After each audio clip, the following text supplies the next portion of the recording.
ನಮಸ್ಕಾರ ಸ್ನೇಹಿತರ, A1 media ಸೊಲ್ಯೂಷನ್ಗೆ ಸ್ವಾಗತ. US attack on ಹೌತೀಸ್.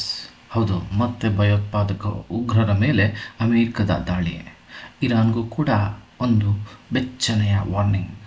ಇರಾನ್ ಬೆಂಬಲ ಹೊಂದಿರುವ ಹೌತಿ ಬಂಡುಕೋರರ ಮೇಲೆ ಅಮೆರಿಕ ಮಿಲಿಟರಿ ಕಾರ್ಯಾಚರಣೆಯನ್ನು ನಡೆಸಿದ್ದು, ಈ ಕಾರ್ಯಾಚರಣೆಯಲ್ಲಿ ಬರೋಬ್ಬರಿ 24 ಜನ ಉಗ್ರರನ್ನು ಸಾವನ್ನಪ್ಪಿಸಿದ್ದಾರೆ. ಡೊನಾಲ್ಡ್ ಟ್ರಂಪ್ ಅಮೆರಿಕದ ಅಧ್ಯಕ್ಷರಾಗಿ 2ನೇ ಬಾರಿ ಅಧಿಕಾರ ವಹಿಸಿಕೊಂಡ ಮೇಲೆ ನಡೆದಿರುವ ಅತಿ ದೊಡ್ಡ ಕಾರ್ಯಾಚರಣೆ ಇದಾಗಿದೆ. ಹೌತಿ ಬಂಡುಕೋರರನ್ನು ಗುರಿಯಾಗಿಸಿಕೊಂಡು ಸರಣಿ ದಾಳಿಗಳನ್ನೇ ಅಮೆರಿಕ ಮಾಡಿದೆ. ಅಲ್ಲದೆ ಹೌತಿ ಉಗ್ರರಿಗೆ ಕೂಡಲೇ ಬೆಂಬಲ ನಿಲ್ಲಿಸಬೇಕು ಎಂದು ಇರಾನ್ಗೆ ಖಡಕ್ ಎಚ್ಚರಿಕೆಯನ್ನು ಕೂಡ ಅಮೆರಿಕ ನೀಡಿದೆ.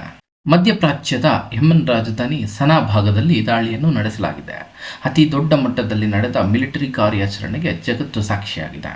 ಅಮೆರಿಕದ ಅಧ್ಯಕ್ಷರಾಗಿ ಆಯ್ಕೆಯಾದ ಡೊನಾಲ್ಡ್ ಟ್ರಂಪ್ ಅವರು ಯಾವುದೇ ದಾಳಿಗಳನ್ನು ನಡೆಸಲು ಸೂಚನೆ ನೀಡಿರಲಿಲ್ಲ. ಯುದ್ಧ ಬೇಡ ಅನ್ನುವುದೇ ಅವರ ನಿಲುವಾಗಿತ್ತು. ಆದರೆ ಅನಿವಾರ್ಯ ಪರಿಸ್ಥಿತಿಯಿಂದ ಈ ದಾಳಿ ಮಾಡಲಾಗಿದೆ ಎಂದು ತಿಳಿಸಿದ್ದಾರೆ. ಮಧ್ಯಪ್ರಾಚ್ಯದ ಈಚೆಗಿನ ಬೆಳವಣಿಗೆಯಲ್ಲಿ ಇರಾನ್ನೊಂದಿಗೆ ಹೌತಿ ಬಂಡುಕೋರರು ಒಪ್ಪಂದವನ್ನು ಮಾಡಿಕೊಂಡಿದ್ದರು. ಅಲ್ಲದೆ ಮುಂದುವರೆದು ಕೆಂಪು ಸಮುದ್ರ ಹಡಗು ಸಾಗಾಣಿಕೆಯ ಮೇಲೆ ಇರಾನ್ ಒಪ್ಪಂದವನ್ನು ಉಲ್ಲಂಘಿಸಿ ಹೌತಿ ಬಂಡುಕೋರರು ನಡೆಸಿರುವ ದಾಳಿ ಅಮೆರಿಕದ ಅಧ್ಯಕ್ಷರ ಕೆಂಗಣ್ಣಿಗೆ ಗುರಿ ಮಾಡಿದೆ. ಯೆಮೆನ್ ಮೇಲೆ ಅಮೆರಿಕ ಮಿಲಿಟರಿ ಕಾರ್ಯಾಚರಣೆಯಿಂದ ಹಲವು ಉಗ್ರರು ಇನ್ನೂ ಮೃತಪಟ್ಟಿರುವ ಸಂಶಯಗಳು ಕಂಡುಬರುತ್ತವೆ. ಇರಾನ್ ಜೊತೆ ಮೈತ್ರಿ ಬೆನ್ನಲ್ಲೇ ಈ ಬೆಳವಣಿಗೆ ನಡೆದಿದೆ. ನಿಮ್ಮ ಸಮಯ ಮುಗಿದಿದೆ, ಈಗ ಇದನ್ನು ಮುಗಿಸಬೇಕು ಎಂದು ಡೊನಾಲ್ಡ್ ಟ್ರಂಪ್ ಎಚ್ಚರ ಮಾಡಿ ಗುಡುಗಿದ್ದಾರೆ. ಇನ್ನು ಅಮೆರಿಕ ನಡೆಸಿರುವ ಈ ದಾಳಿಯಲ್ಲಿ 13 ಜನ ಸಾರ್ವಜನಿಕರು ಸಹ ಸಾವನ್ನಪ್ಪಿದ್ದಾರೆ.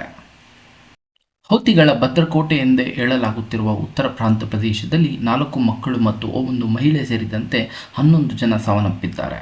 ಯೆಮೆನ್ನಲ್ಲಿ ಹೌತಿಗಳ ಉಪಟಳವು ವಿಶ್ವ ವಾಣಿಜ್ಯ ಸಂಕಷ್ಟಕ್ಕೆ ಸಂಕಷ್ಟವನ್ನು ತಂದೊಡ್ಡುತ್ತಿದೆ. ಕಳೆದ 1 ದಶಕದಿಂದಲೂ ಇಲ್ಲಿ ಯೆಮೆನ್ನ ಹೆಚ್ಚಿನ ಭಾಗವನ್ನು ಹೌತಿ ಬಂಡುಕೋರರು ವಶಕ್ಕೆ ಪಡೆದುಕೊಂಡಿದ್ದಾರೆ.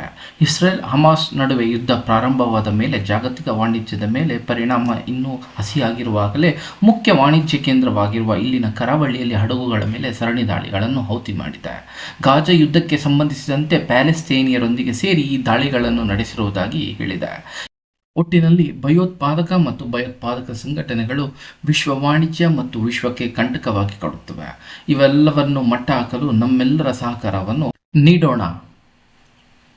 ವಿಡಿಯೋ ನೋಡಿದ್ದಕ್ಕಾಗಿ ಧನ್ಯವಾದಗಳು.